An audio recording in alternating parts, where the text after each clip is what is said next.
and those spreadsheets, and all kinds of other things that we won't bore you with the accounting details. Part of what the town's saying is it doesn't have the dollars, et cetera, to invest in a fixed asset software. There is some software out there that is very inexpensive to purchase, under $200, that will change a lot of these things. The problem is, how do you convert your old data to your new? And that's time. And that'll take usually about 60 hours worth of time in order to do that. But once it's done, it will save an incredible amount of time going forward. And usually those implementations, if you're hiring a CPA firm, to do that would be, $4,000 to $6,000 for that particular process, and in total, that would be the total cost. If you had an accounting student that you could hire over the summer for an internship or something like that, college, we could easily show them. You could buy a $200 piece of software. Craig can show them how to put that in, and you can get it done relatively cheaply, and this point goes away. It would also make life easier for, the next time accountant that comes in, and it'll also make life easier for your auditors. And so, which is a main consideration here that we go through. And work has been done on motor vehicle excise receivable write-offs. A lot of old balances going back many, many years, and you're in the process of eliminating that. We'd expect that to be cleared up. You already cleared up some of the ambulance ones from the previous year. And then 3 new comments. Audits of student activity funds. There's a requirement out there that an audit needs to be conducted on student activity funds, but it doesn't require a CPA firm to do it. Mass Association of School Business Administrators and officials have put out a manual out there saying we recommend that you have an audit done every year and probably once every 3 years by an outside audit firm. And the audit can be the school business manager going through and just auditing those particular records. But you got to make sure that just student activity fees, et cetera. And that's something that's kind of a new thing that's out that is somewhat of a requirement, but there isn't an audit being done right now. Again, you can do an internal audit, but what you need to have to prove you have an audit, you need to have work papers and this is what I audited. If you do it internally, you can't say, yeah, I audited those things. Say, all right, let's take a look at your audit report. Well, I don't really have one, I just kind of did it. And again, so without that particular documentation saying this is the process and procedures, again, it's hard for us as outside auditors to make sure that you're in compliance with that requirement unless we can see some documentation on that. So however you want to go through that process, it's a recommendation we have in there. Audit of health insurance plans. Basically what we're saying is that periodically, whether once every quarter, et cetera, or even once a year at a minimum, you should make sure that everybody that's enrolled in your plan is eligible to be still there, whether it's COBRA, everything else. And the other thing, beneficiaries. New laws, new changes. Periodically, you need to do an enrollment. So if you're an employee here, you qualify for a single plan. However, I have 4 kids. And if I was an employee here, I'd be on a family plan. But if all of a sudden my son, who's 30 years old, is still on the plan, he's not eligible to be covered because I never kind of notified anybody that he got older as the years went on. Those are the type of things that need to be done. Communities with the new law for the health insurance law, if you join the GIC, there's a requirement in the law that you conduct this at least once every 2 years to make sure the coverage is. And again, these are one of those things that I think there was a study out that says that when you do it, usually there's about a 5% savings for everybody. Could be 0, everything could be perfect, but until you put that policy and procedure in place, you may be spending money that you don't need to spend. All right, so again, it's just a recommendation as kind of a little bit of the risk assessment. And then there's some zoning board agency deposits out there. Not a lot of money out there. I think there's about 24,000 left. But we just believe there needs to be a reconciliation between what's still on deposit and whether or not the projects have been completed and the money spent or whether to be returned. So it's just more of reconciling that activity. Hasn't been done in a while, and it's just going through the deposits and just, maybe going back to the old board minutes or taking a look to see whether or not those deposits still, should they be returned, have they been spent? Sometimes we found that money's been spent, but it just hasn't been transferred over to the general fund because it was spent out of a different fund. Again, not a big deal, not a lot of money, but something I think you should consider. Other than that, I think that kind of goes through an overview of the management letter. Again, no material weaknesses or significant deficiencies. Any other questions relative to that? No, thank you, Mr. Powers. Thank you, Mr. Peacock. That was a very informative presentation. Thank you for coming out. Okay, thank you. Sorry for the jumbled up agenda. Not a big deal. Okay, well, Chris? Yep. Just want to make sure that the zoning board and school committee are aware of these two deficiencies, just so that they, you know. They will be. yeah, Okay. there's, okay. Must be the soup, Kenny. You're very talkative tonight. Very confident. All right. We didn't take a straight line to get there, but we made it to the end of the agenda. We have selectmen, old and new business. Is there still some more town manager report to go? No, Absolutely. no. Would any? Did we perform an audit of health insurance plans? Have you done so since you've been here? Audit of the health insurance plans? Yes. As to who's on, who should. Yeah, like Yes. he was suggesting. Yeah, actually, that I think is done through Mayflower. Yeah, we did a dependent audit a year and a half ago. We did a complete dependent audit of the entire system. Did they? So Yeah, you- we saved a significant amount of money by doing it that way, yes, definitely. Yeah, I think we're due for one next year. All right. But it's done through Mayflower because we're part of the joint purchase group arrangement. And it's beneficial to all member communities that that's done when you're part of the joint purchase group arrangement. Great. I don't know if that information has really been forwarded to, the auditors. And so therefore, it may not have been, but we've done so. No, I don't know if we've done one since I do it. I think we're. I know I pushed, well, long before I was on the board, I pushed at Mayflower to do it for the entire system. Yeah, we definitely. I don't know at what point you can, so. Their recommendation is that we do it on a quarterly basis, not just quarterly, at least quarterly. That is a lot, that's it. Because you're asking people for verifying the birth certificates and all of that, and you wouldn't believe the howls we got from, you know. Especially the ones that were.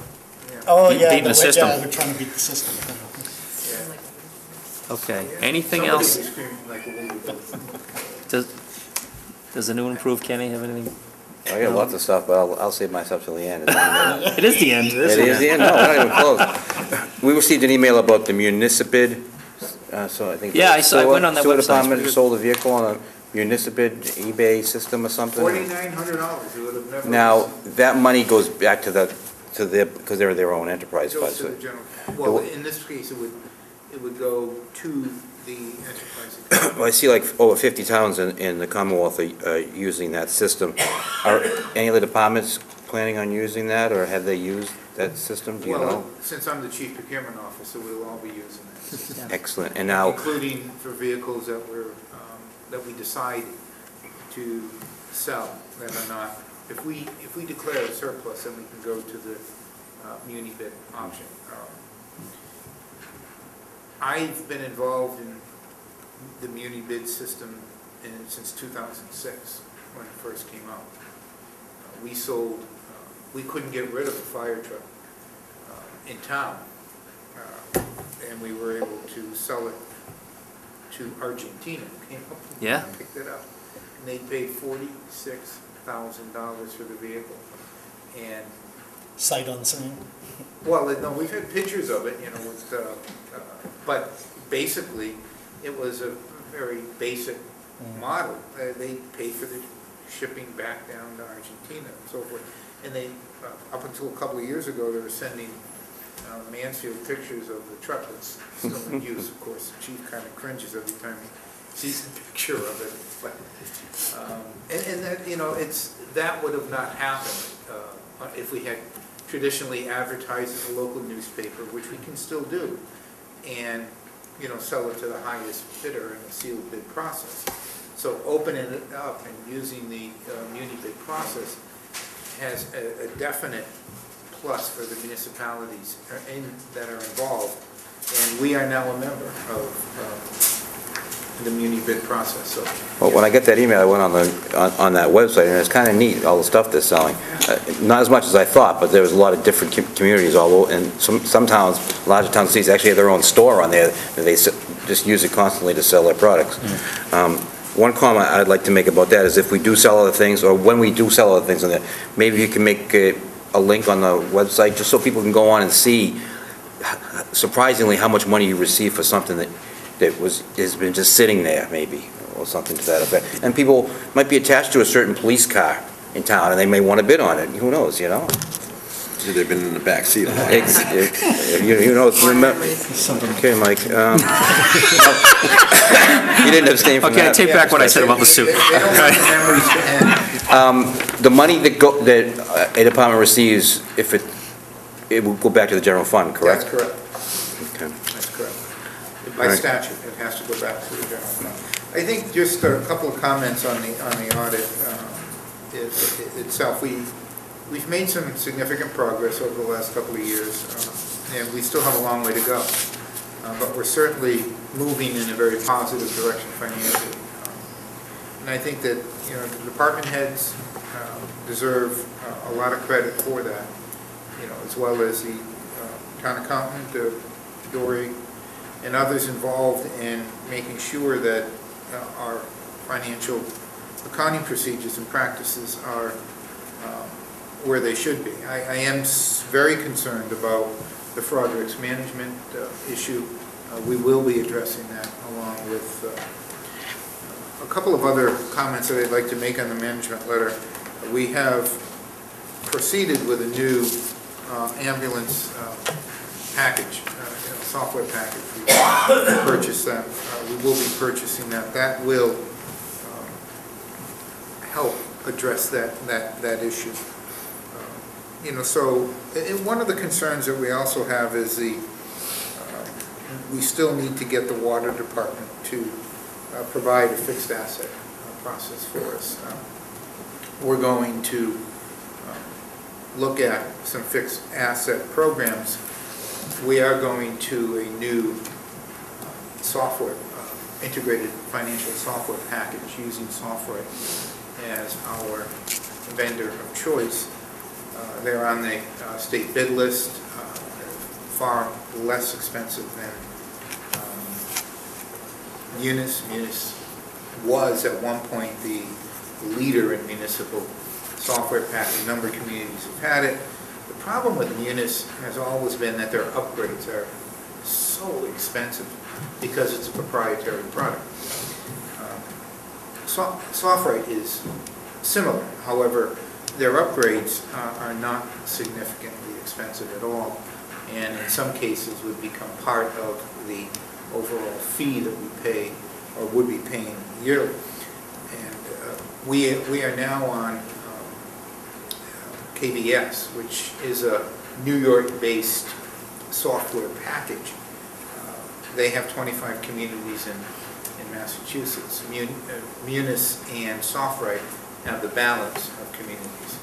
And so I think it's prudent for us to move in the direction of a fully integrated software package, which will address, you know, many of the issues here as it relates to fixed assets, as it relates to fund balances and the general budget balance issues that are part of this management letter. But of concern, obviously, as Selectman Donovan has indicated, my concern, I'm very concerned about fraud risk assessments and policies that need to be put in place as it relates to that, and investment policies for deposits, so that not all of our eggs are in one basket in the event that, you know, something happens to one of the local banks where we have our assets currently, although I will say, and the collector treasurer will say to you that we are fully insured with all our deposits at Abington Savings Bank, that there is no limit to our accounts there. They're fully insured at 100%. So we have a very low exposure risk. And we have to develop that policy that basically illustrates that to the auditor. So a lot of this is something that requires some detail and attention. We will be moving in that direction, and most of these comments that are here next year will no longer exist, or will be noted as resolved. They remain on the management letter for a period of 2 years. I do have a couple of other announcements. One is that we have a rate recap certification that came down last week, signed and approved. Don't know if you have it there, but it is the town of Abington's tax rate and recap is certified by the Department of Revenue and was certified and signed off on November 23rd. So we are in pretty good shape there. I will tell you also that next meeting on the 12th or the 13th when we meet, I will be beginning the municipal health insurance notification process. That we will be changing plans. I issued an opinion, forwarded an opinion today from Joe Fair that I think clearly illustrates if we follow this process that is laid out before us, that we could limit the number of healthcare plans that we're offering our employees to the GIC plans, similar plans that the GIC offers. It would be my intention to recommend to the board that we move in that direction to maximize the amount of savings that we can realize or will realize as a result. But then again, I want you to all realize that this is a moving target. We don't know where employees are going to actually end up in what plans. So it's the ability for us to determine what the total savings is going to be will be skewed a bit, because we're not going to know if we offer plan A, B, C, and D, how many are going to go to plan A, B, C, or D.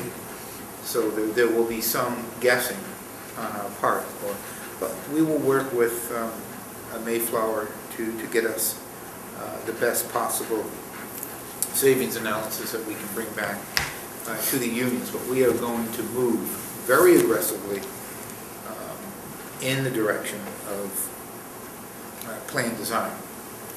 Now, I will tell you, based on where we stand now, from a union negotiation perspective, I am somewhat disappointed in the progress, or the lack thereof of progress that has not been made in that direction of a 60-40 split in healthcare. We may recommend, percentages a little less, or we may stick to those percentages that we want to get. That savings is expected to be significant. You have to negotiate those changes. This process meaning the plan design changes, we can do through a relatively easy process outlined by the change in legislation. We're going to pursue both routes, avenues at this point. So on the agenda will be my recommendation for plan design changes that we will be implementing in FY 13, July 1st. And we'll begin that 30-day process as soon as we can, and we'll get to hopefully a resolution on plan design in a timely enough manner that will allow us to capture those savings in FY 13, which will help us in our projected fixed cost increases and will also reduce our unfunded liability as it relates to healthcare. So, and that's all I have. Great. Anything else under Selectmen, old or new? Since it wasn't touched upon, I'm sorry, since it wasn't touched upon in the town manager's report, I just don't know how much we can talk about it or if we want to talk about it, but there's the issue with our, we have a temporary town accountant now in place, or we're getting one, so I don't know. I'm sorry, that was my oversight. We do have FAA associates that are providing temporary town accountant services during this transition. We currently have an employee that will be on the books until June 30th as his contract expires.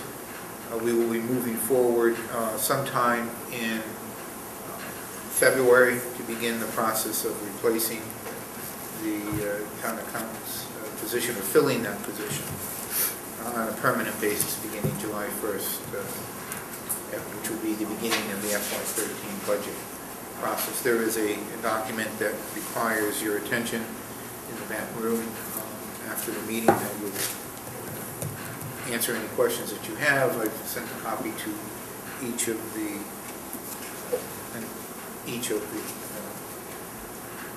selectmen for their review. If you have any questions, I'd be more than happy to answer that for you after the meeting. Okay. And this is something the town council said that we should not discuss in open session, or? Well, it is a employment agreement right now. There has been a request for that document by the media, and the recommendation that council has provided to us is that it is not a public document at this point, and if the appeal is made to the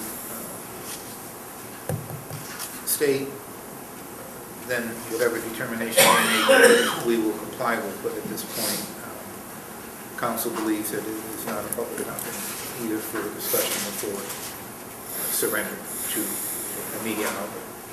Even after all parties signed? Until it's signed, or after it's signed also? His position is that it is, that we're going to take, the town's going to take the position that it is a protected document until we're told otherwise, whether it's signed or not. Okay. Anything else? Just. Our next meeting is? The 12th. The 12th, and Tri-Town's coming to that? Yes. Okay, and is that when we do the social vote tech appointment? Is that, or is that? I was gonna ask We- about that. yeah. Has that been posted? No, it has not been posted. That was No, posted. that's posted. Oh, I'm sorry. I put it on the website. Yeah, it's It's posted. posted on the website. Oh, it is posted? Okay. It's been posted, yep. We'll try to make, we haven't received any Applications. applications at this point, although I've had one telephone inquiry that I'll be getting back to tomorrow. Is there a deadline to put the application in, Dory? I believe there was. I can't think of the date right now. It was- You might want to just make the announcement tonight again, John, that if anybody's interested. If anyone is interested, I would encourage you to go to the website, look at the posting, reply to the town manager by going to his link on the website, and provide us with a statement of qualifications, and we will follow the process for filling that vacancy, even though it is an appointed position, very similar to how we've appointed in the past for boards and committees. It'll be strictly an appointment made by the Board of Selectmen. It's not an elected position, it's an appointed position.